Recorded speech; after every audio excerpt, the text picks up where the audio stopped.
Pessoal, tudo bem? Aqui é o Sérgio Braga, sou professor de Ciência Política e hoje eu vou dar uma aula sobre o Lenin, né? Especialmente a sua teoria do Estado, né? Tal como exposta em dois textos principalmente importantes, né? que são o Estado e a Revolução, que ele escreveu pouco antes da eclosão da Revolução Russa e foi publicado posteriormente, uma conferência sobre o Estado, que ele escreveu em 1919. Então eu vou apresentar para vocês a concepção do Estado do Lenin, né?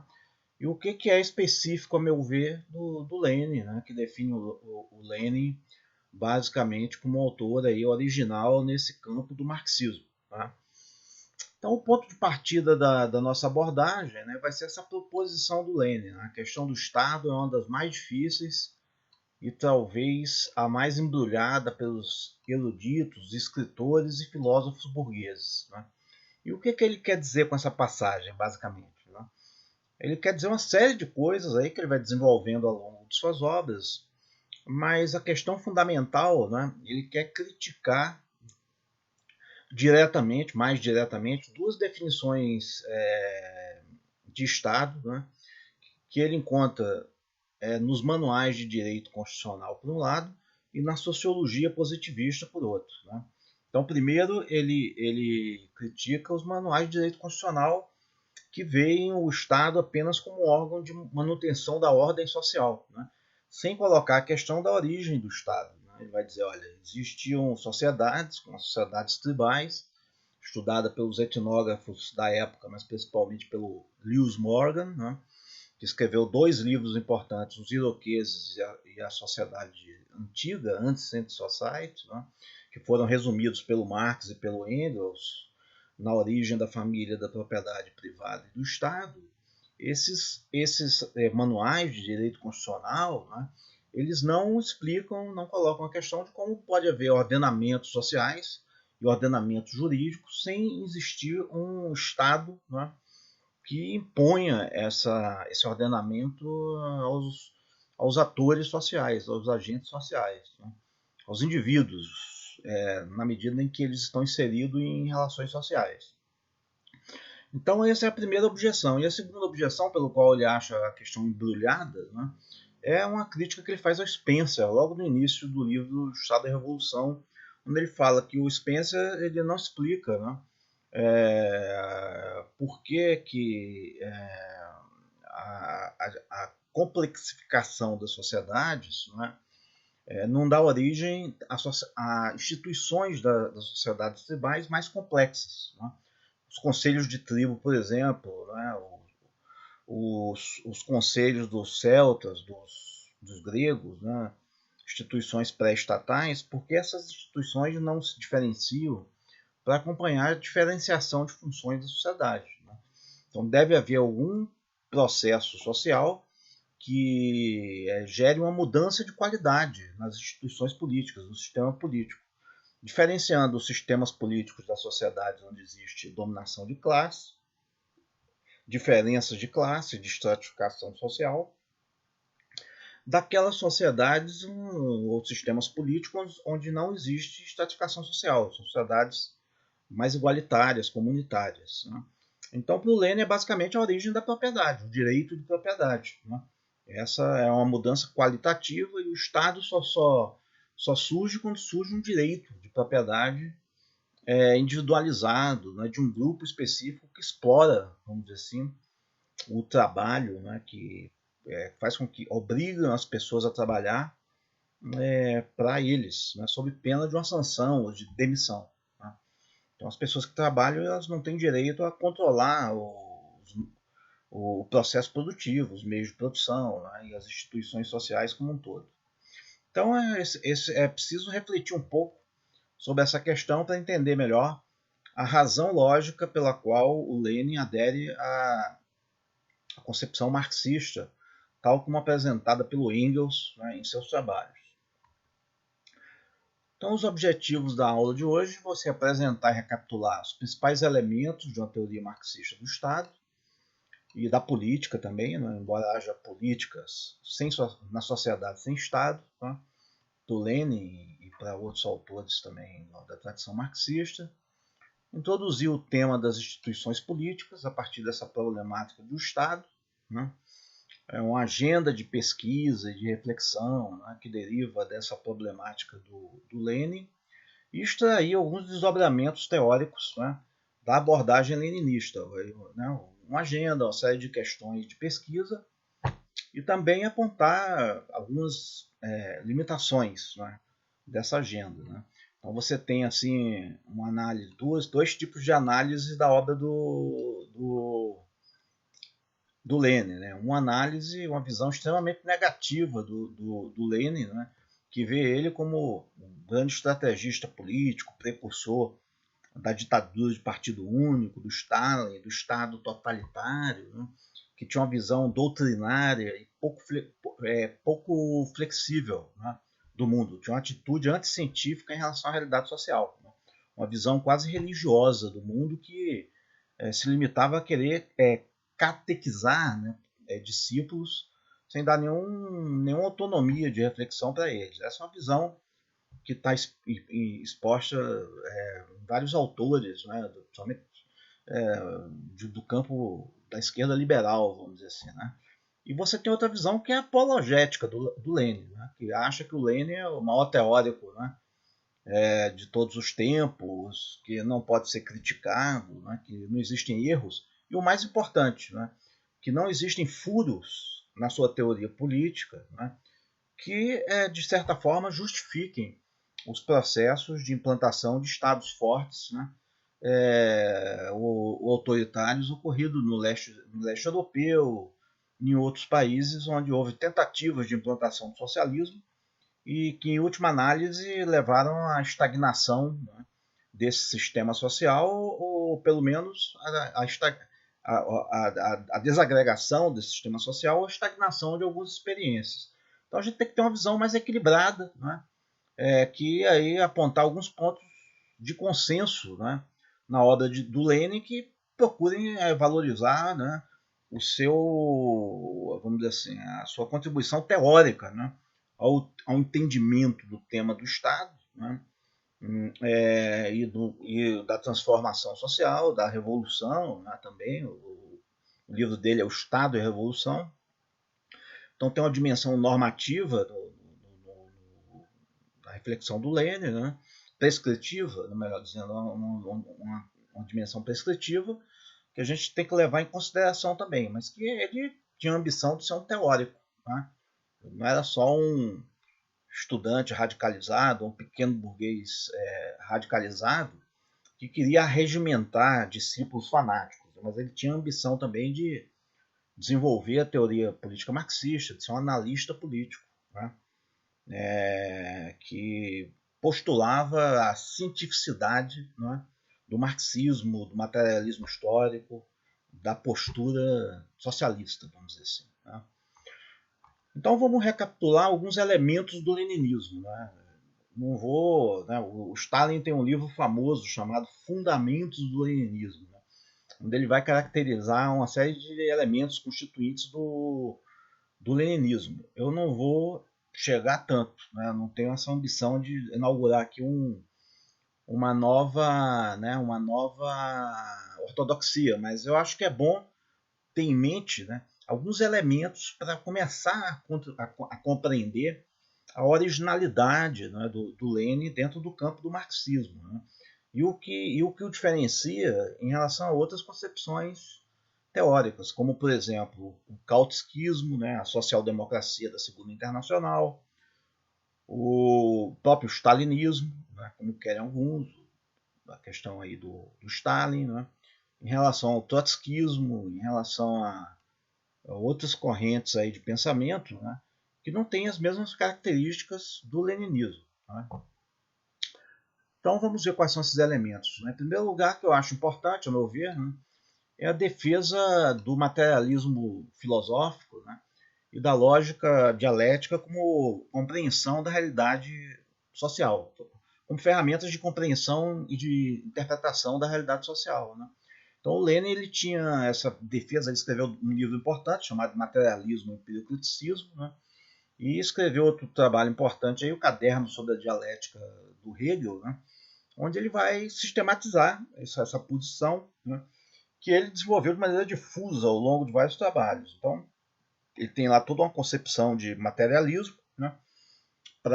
Ele achava que era difícil você fundamentar a defesa de uma sociedade socialista sem ser materialista, porque o materialismo implica, não é, uma postura de otimização, né, vamos dizer assim, do seu bem-estar, né, da sua felicidade na Terra, da sua experiência terrena. Né. O materialismo é uma postura em relação à causalidade dos fenômenos. Né. Os fenômenos têm causas materiais, né?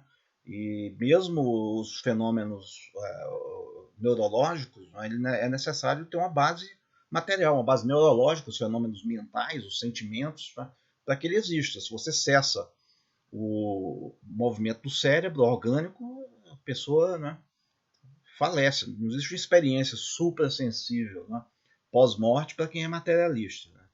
E tanto você não vai ter nenhuma recompensa ou ausência de recompensa no reino, né? Além da tua experiência sensível, material, no mundo. Então, o socialismo é justamente essa tentativa dos seres humanos, da humanidade, né, de construir um mundo melhor na Terra, enquanto eles estão vivos. Né? Otimizar a experiência terrena, né? Nível de bem-estar, felicidade, né? Inserção em comunidades e tudo. Né? Então tem toda uma problemática aí profunda, né, de reflexão sobre o materialismo, que o Lenin procura empreender em seus trabalhos. E ao mesmo tempo ele defende a lógica dialética para explicar a mudança. Né? Mudança social, a complexidade. Né? Por que as sociedades não são estáticas? Porque elas mudam. Né? E por que há possibilidade de mudança do capitalismo, né, para uma sociedade mais avançada, mais evoluída, que para ele seria o socialismo? Porque você tem um movimento dialético dentro da sociedade. Né? Uma dialética aí, vamos dizer assim, próxima à dialética hegeliana. Né? Você tem movimentos cumulativos, né, que geram rupturas sociais. Né? Então você não tem só uma evolução linear. Né? O processo, tanto na natureza como nas sociedades humanas, nas culturas, né, você tem mecanismos de evolução cumulativa, né, com pontos de ruptura. Né? Que no caso das sociedades humanas seriam as revoluções, as crises, né, sociais, as crises políticas. Então a lógica de... E você tem um sistema de interações, né, que o Hegel chama de totalidade, que torna a compreensão desses processos extremamente complexa. Então é isso que ele vai chamar de lógica dialética, de dialética hegeliana. Então é um estilo de pensamento para aprender essas complexidades, tanto do ponto de vista vertical, como horizontal, como estático, como dinâmico, né, do movimento da sociedade e para ele também da natureza. Então, a defesa do capitalismo como um estágio evolutivo superior da sociedade e pré-requisito para a instauração de sistemas sociais capitalistas. Então, isso é importantíssimo no Lenin, principalmente nas primeiras obras dele. Né? Até o que fazer. De quem são os amigos do povo e como lutam os social-democratas, até o que fazer, né? Ele vai escrever obras mostrando que o capitalismo está se desenvolvendo na Rússia e esse capitalismo é inevitável. Né? Então é inviável ou você parar isso ou você aproveitar aquelas comunidades camponesas para fazer uma evolução para o socialismo. Né? Você voltar para trás. Ele quer se delimitar da crítica romântica e da crítica burguesa, pequeno burguesa, ao capitalismo. Né? O capitalismo é uma volta ao estágio, né, inferior, anterior de felicidade, né, de pequenas comunidades. Então você encontra muito essa crítica ainda hoje. Né? Quer ver, por exemplo, um autor como Wright Mills, né? Tem um livro dele, A Nova Classe Média. Boa parte do livro é dedicada a essa idealização do passado comunitário dos Estados Unidos. Né? E o Lenin jamais tem essa postura. Para ele, o capitalismo, né, É um autêntico progresso social, por mais cruel que seja o sistema, porque vai romper, né, o isolamento social, esses vínculos feudais, aristocráticos, né, o sentimento de desigualdade em relação às pessoas. Né. Então, por mais que você desagregue o indivíduo, né, desenraize ele, o capitalismo é um progresso porque permite, né, um salto qualitativo vamos dizer assim, em relação às possibilidades, né, cognitivas, afetivas e de fruição da vida humana, porque justamente aí vem o materialismo dele. Né?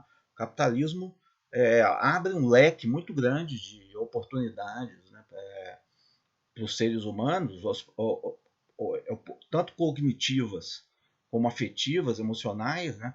E nisso reside o progresso do capitalismo, embora seja evidentemente um capitalismo um sistema político extremamente injusto. Né?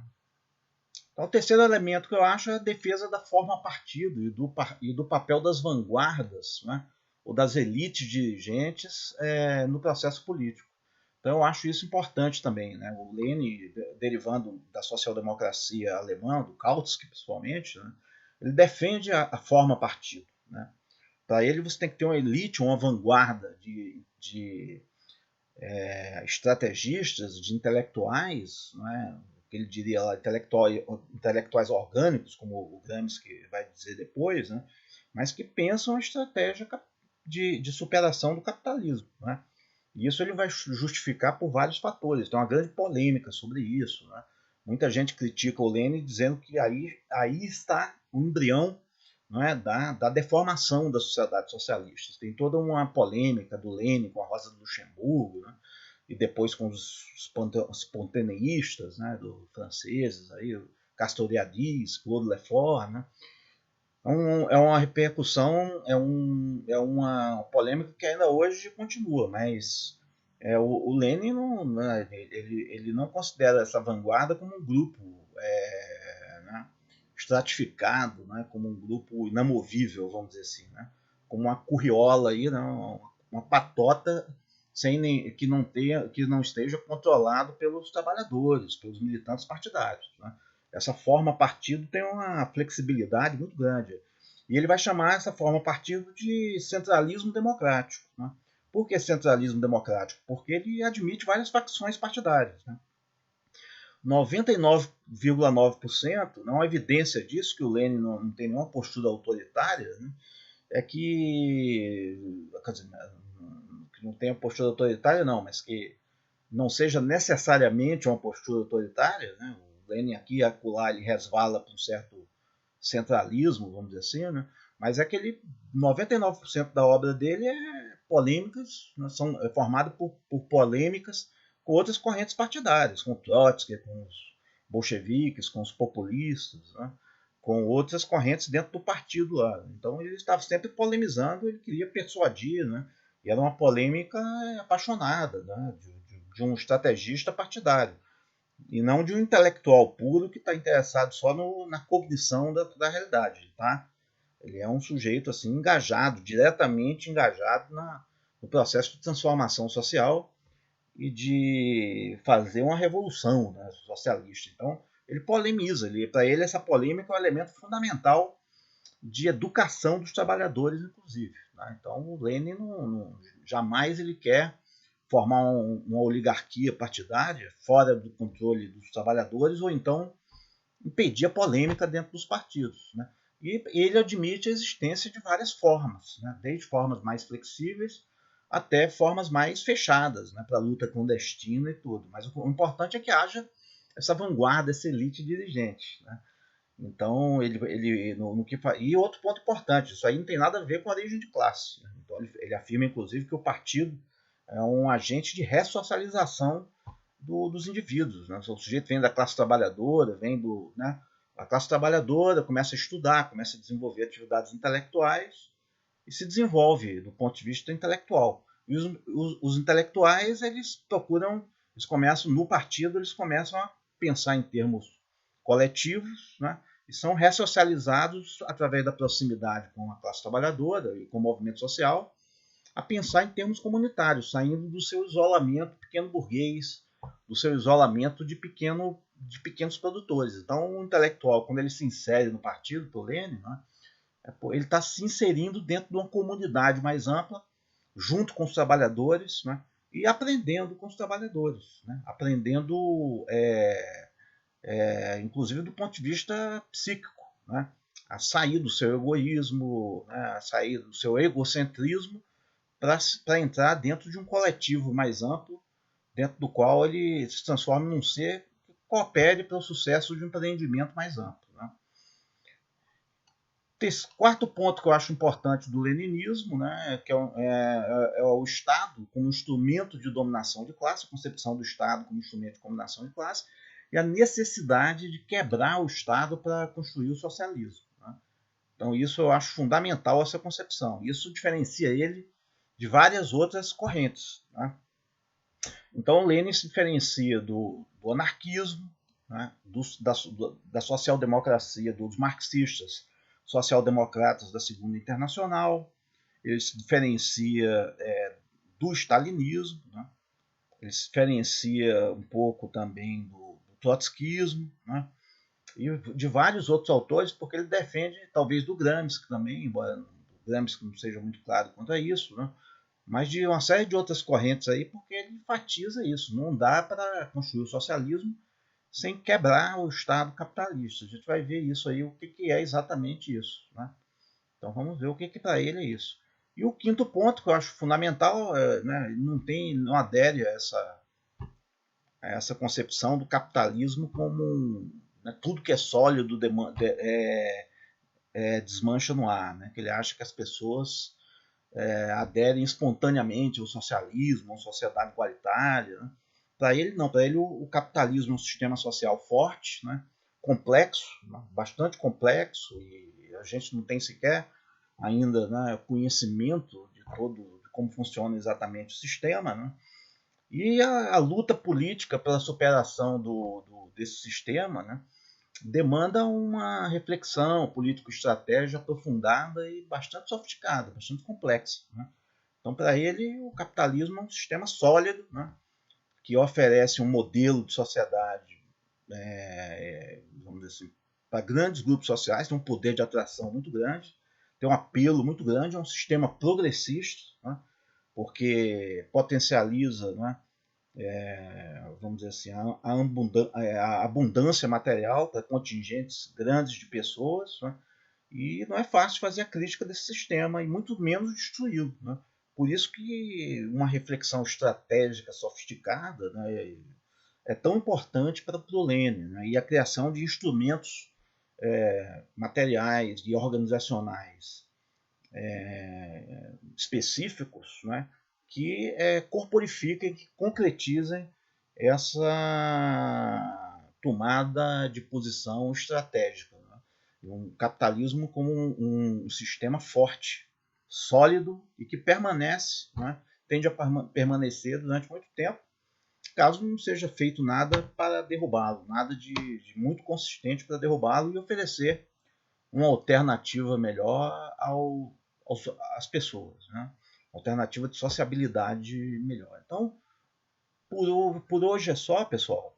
Depois a gente vai ver os outros pontos aí e vamos ver os principais elementos da teoria marxista clássica do Estado na leitura do Lenin.